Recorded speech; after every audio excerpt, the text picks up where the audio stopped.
YouTube, what's going on? Got some seeds today from Baker Creek, rare seeds that I ordered. You know me, I always like to find something unusual and different.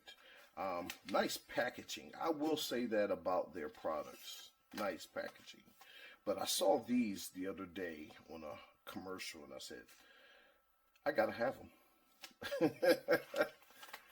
I love different types of watermelon, especially.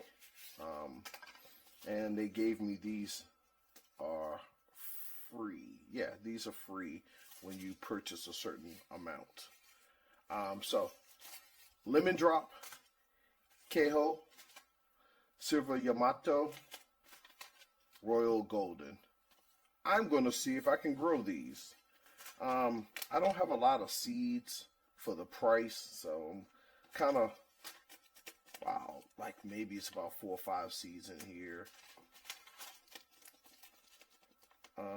Feels like about 10.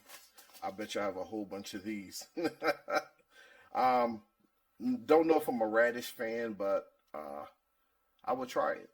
So, a little quick video on my haul for today. Peace.